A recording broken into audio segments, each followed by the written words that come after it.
Total 3 tense होते हैं, present, past और फ्यूचर। तो इंग्लिश सीखना है तो सबसे पहले टेंस, प्रेजेंट टेंस का जो सेंटेंस होता है जो सामने चल रहा है और जो बीत चुका है वो पास्ट टेंस में चला जाता है।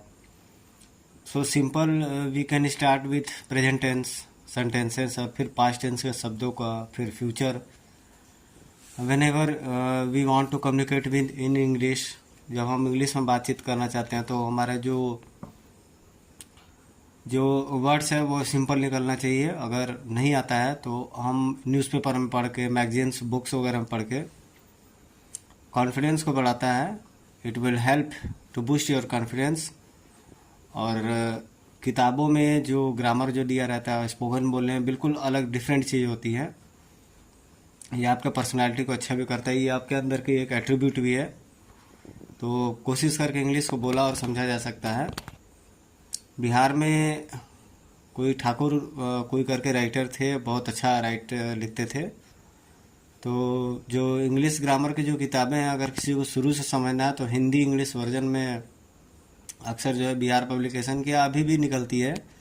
पहले कुछ ग्रामर के बेसिक चीज़ें निकलती थी और ए टू जेड स्पोकन भी निकलती थी। फिर बीच में परफेक्ट इंग्लिश स्पीकिंग कोर्स के नाम से रैपिडेक्स फिर आया उसके बाद से।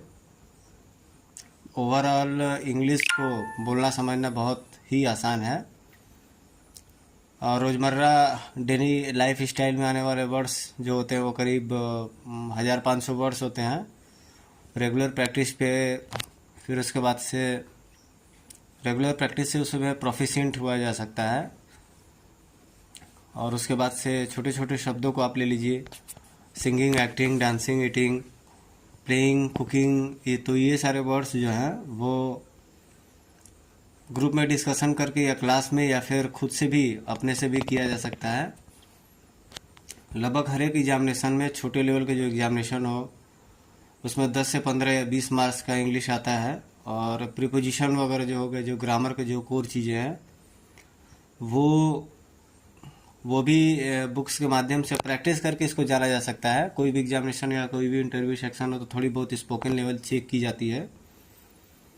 Until you are not in the international companies, तो इंटरनेशनल कंपनीज में थोड़े से हाई फाई लेवल क्या कि आपका जो बोलने का जो तरीका उसमें टोन में थोड़ा सा फॉरेनर्स का जो टच होना चाहिए और जो प्रोनाउंसिएशन हो फॉरेनर्स के टच का होना चाहिए। हमारे जो देश में जो इंग्लिश बोली जाती है वो बाहर के देशों से पर्टिकुलरली बिल्कुल